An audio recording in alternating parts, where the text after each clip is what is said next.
Dinesh sir देखिए, ये जो सेफ्टी वॉल्व और तमाम, लेकिन कुल मिलाकर देश में जो हाल है, छुपे हुए तो किसी से नहीं कि हाल क्या है।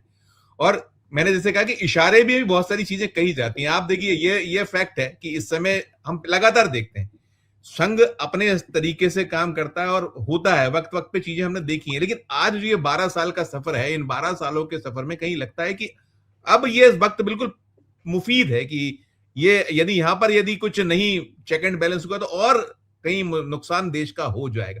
तो ऐसे में आप ये जो है, हम ठीक है जो कहते हैं, अभी राजू जी ने कहा कि सामने आके बोलने का तो सवाल ही नहीं पैदा होता, कभी बोल सकें, एक दूसरे को बोलना संभव ही नहीं, उनकी अलग लाइन है। लेकिन संकेतों से क्या निकलता दिखता है, आप क्या देखते हैं इसमें Dinesh ji? Unmute sir, unmute. सबसे पहले तो मेरा आप सबको प्रणाम, बहुत दिनों के बाद आज चर्चा में शामिल हुआ हूं।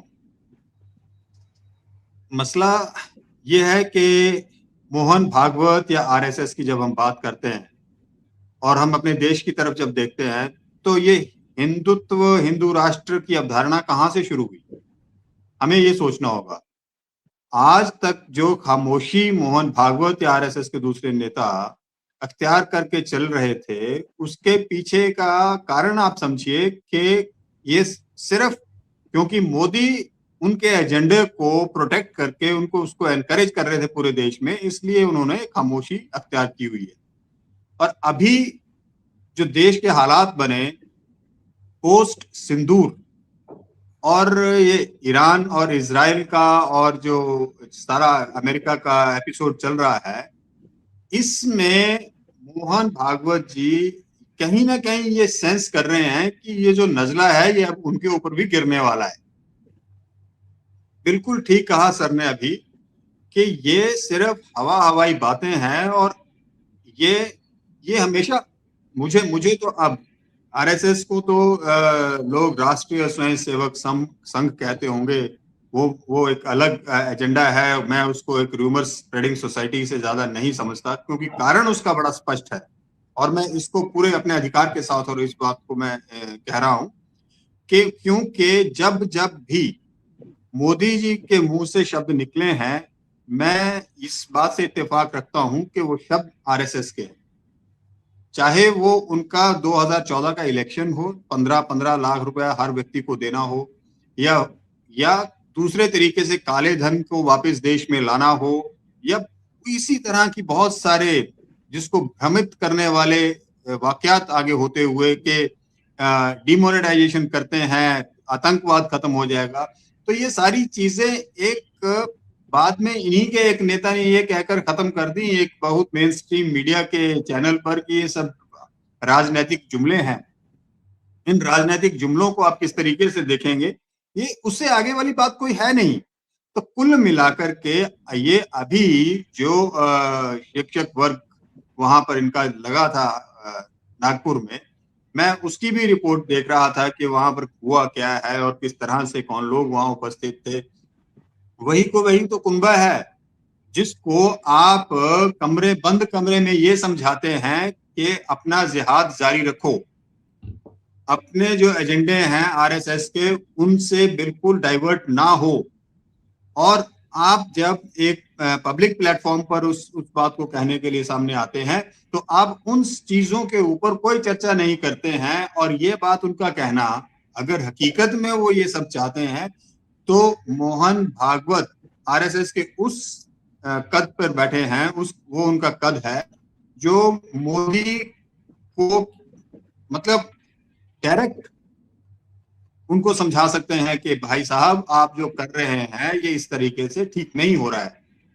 दूसरी बात, ये एक शंका नहीं है कि बार बार कहा जा रहा है कि राहुल गांधी पहले से चीजों को एनालाइज कर रहे हैं, उनके ऊपर डिस्कस कर रहे हैं और उनको देश की जनता के सामने रख रहे हैं, और उसके बाद मोदी जी या उनकी सरकार के लोगों को ये चीजें समझ में आ रही हैं या वो जानबूझकर पहले उन पर कोई काम नहीं करना चाहते। मैं तो हैरत तो उस वक्त से होती है जब हम कोरोना के उस दौर में गुजर रहे थे कि इनको तो पहले अपनी सरकार तोड़नी थी वहां मध्य प्रदेश में, उसके बाद कोरोना का लॉकडाउन करना था। और राहुल गांधी बहुत पहले उस बात को जनवरी में बोल चुके थे और ये मार्च तक उस चीज को आपने षड्यंत्रों में जारी रहे और आज भी षड्यंत्र हो रहे हैं। आपने शुरू में बहुत बात ही एक क्लिप डिस्कस कर रहे थे हम, उसमें ये भाई लोगों की बात हो रही थी, मोटा भाई, छोटा भाई, ये भाई और वो भाई, पता नहीं कौन कौन से भाई हैं, सारे के सारे भाई देश को खोखला करने में लगे हुए हैं। और उनमें इस वक्त इस बात से कोई दो मत की राय नहीं होगी आपकी कि इसमें सारा का सारा सहयोग हमारे प्रधानमंत्री जी कर रहे हैं। चाहे आप अडानीज देख लो, अंबानीज देख लो, अभी आपने 10 नाम और उनके मुंह से सुने हैं। अभी रिसेंटली पवन खेड़ा जी ने वहां पर अपना डिटेल्स दी हैं। तो आप जा किस रहे हैं, किस तरफ रहे हैं? आप देश में प्रधानमंत्री की कुर्सी पर बैठे थे ये कहकर कि महंगाई खत्म कर दी जाएगी, ये कहकर कि पेट्रोल के दाम आप, भाइयों आपको 35 रुपए लीटर तेल चाहिए कि नहीं चाहिए? आपको डॉलर का मूल्य रुका हुआ या नीचे आता हुआ दिखना चाहिए या नहीं दिखना चाहिए? इन सब चीजों को सुन सुनकर हमारे कान पक गए थे सर। हालत ये है आज, ना तो डॉलर रुका है अपनी जगह पे, ना तेल रुका है, पेट्रोल 110 के आसपास पहुंचने वाला है। 135 हो जाएगा, अगर चलता 135 हो जाएगा, चलता रहा तो कुछ दिन में 35 की जगह सर 200, 135 की बात ना करो, 200 पे पहुंच जाएगा। हालात ये हैं, आज देश में वो किल्लत खड़ी हो चुकी है जो अभी इनकी प्रोग्राम्स एंड पॉलिसीज को ऑब्जर्व कर लीजिएगा आप। 9 करोड़ सिलेंडर इन्होंने वो गृहिणी योजना, मुफ्त गृहिणी योजना के तहत बांट दिए, ऐसा कहते हैं ये। अगर आप मुफ्त में इतने सिलेंडर देते रहेंगे और 80 करोड़ लोगों को आप बोलते हैं मुफ्त में राशन दे रहे हैं, तो आप देश में संपन्नता कहां से ला रहे हैं? प्रॉस्पेरिटी ऑफ द कंट्री किस तरफ से आ रही है?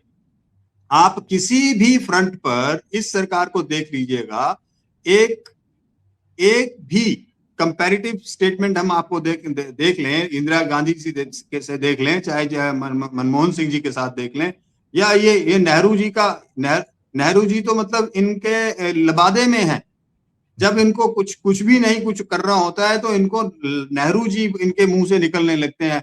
आज 70 साल के बाद उनके निधन के बाद की हम बात करें तो उनके निधन के बाद भी हम देखें तो नेहरू का भूत इनको खा रहा है। मुझे तो ये भी कहीं से पता नहीं, अब सोशल मीडिया पे कहीं कुछ वायरल हो जाता है आजकल, एक 500 रुपए का नोट ऐसा दिखाया जा रहा है जिसपे गांधी जी का फोटो नहीं है, कि आने वाले दिनों में ऐसा भी हो सकता है। ये भी संभावना, मुझे लगता है थोड़ा विषयांतर हो गया। हम हाँ, विषयांतर में नहीं जा रहा हूं, मैं उसी पे आ रहा हूं सर वापस, कि कुल मिलाकर मेरा जो मकसद है कहने का वो ये है कि झूठ के सिवाय आरएसएस ने कभी कुछ ना परोसा है, ना सिखाया है, ना पढ़ाया है।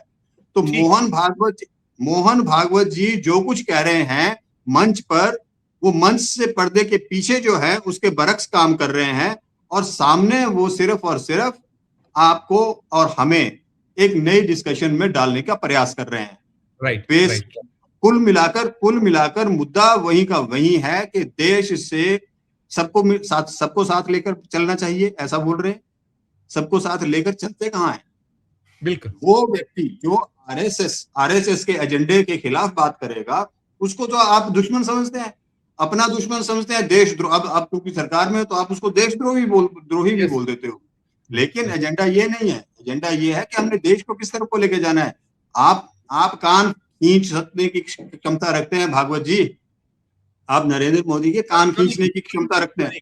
जी बिल्कुल। लेकिन आप वो नहीं करेंगे, आप सिर्फ वहां नागपुर में जाकर बोलेंगे, कहीं दूसरे बॉम्बे में जाकर कहीं आप दूसरी मुंबई में जाकर बोलेंगे, दिल्ली में आकर कहीं किसी वहां पर बोलेंगे, और अंदर कमरे में जो चल रहा है उसको आप उस एजेंडे को अपने को, क्योंकि वो उसी एजेंडे को पाल रहे हैं, उसको एनकरेज कर रहे हैं जो आरएसएस का बेसिक एजेंडा है, उससे बाहर वो नहीं। तो ये मेरा मुझे अब एक वक्त था कि हम आरएसएस के इन बड़े नेताओं को थोड़ा सा गंभीरता से लेते थे, लेकिन अब उसे भी लेना मैंने बंद कर दिया है। कारण इसका ये भी हो गया है कि मोदी ने इन लोगों को भी सत्ता सुख भोगने की आदत डाली। राइट, ठीक ठीक, ये बिल्कुल अगला विषय। राइट जी सर। सर। मैं बता दूं दर्शकों, हम लोग जो चर्चा कर रहे हैं, उन्होंने जो बातें कही हैं अभी बहुत सही फरमाया। हमने ये इस पे भी कहा कि ये क्या ध्यान बांटने की वो है पहले चरण में। उन्होंने कुछ जो चीजें कही हैं, 2 3 4 जो बहुत मुख्य उसमें सेंटेंस निकलते हैं कि अधूरी तैयारी हमें विश्वगुरु बनने से रोक रही है, हमें खुद को मजबूत करना होगा। ये मोहन भागवत कह रहे हैं। वो कह रहे हैं आज दुनिया उसी की सुनती है जिसके पास ताकत होती है। मैं इसलिए दोहरा रहा हूं कि जो दर्शक देर से जुड़े हों वो सुन लें कि इस डिस्कशन ही, वो कह रहे हैं कमजोर देश को अपनी बात मनवाने के लिए झुकना पड़ता है। वो कह रहे हैं जो जो बातें वो कह रहे हैं यही बातें राहुल गांधी कहते हैं। और जो कहीं है उसमें शक शुबा है कि कहीं ना कहीं आप मोहन भागवत के मुंह से निकलना, उसको इस तरीके से एक अंडरलाइन करना, इसमें बहुत सारी चीजें एफ एन बट है सारे सर। मैं एक चीज और कहूंगा दिनेश सर, जैसे आज मोदी जी थे, पहुंचे हुए थे, वो सूरत में थे, अपने गृह राज्य गुजरात का हिस्सा। वहां वो कह रहे थे कि 12 सालों से जो कांग्रेस है वो अराजकता और अनिश्चितता फैला रही है। वो तमाम वो जो जो जैसा करते हैं, उनकी जो बातें हैं कि चुनाव से जोड़ दिया उन्होंने कि स्थानीय निकाय चुनाव में भी कर्नाटक में हार गई, यहां हार गई, ये हार गई। उनका केवल एक पैमाना है, चुनाव चुनाव और सिर्फ चुनाव, बाकी देश कहीं भी जाए।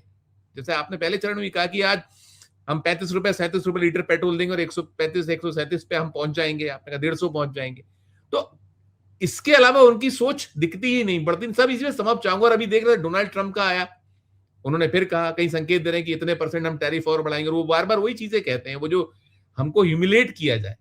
अंतिम नोट सब पर आपका ये जो कहना कि अराजकता कांग्रेस फैला रही, कौन फैला रहा है सर? अराजकता कांग्रेस फैला रही है और सारे सिक्योरिटी अरेंजमेंट्स इनके पास है।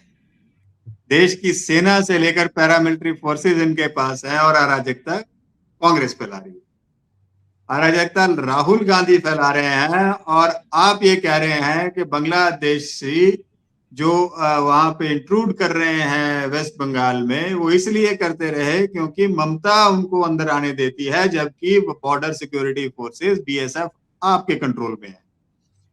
तो ये एजेंडा है। सिर्फ आपने जो एक बात कही और उसी को मैं दोहरा रहा हूं कि चुनाव कैसे जीतना है, कांग्रेस मुक्त करना है या विपक्ष मुक्त करना है, ये कांग्रेस मुक्त वाली बात नहीं है। लेकिन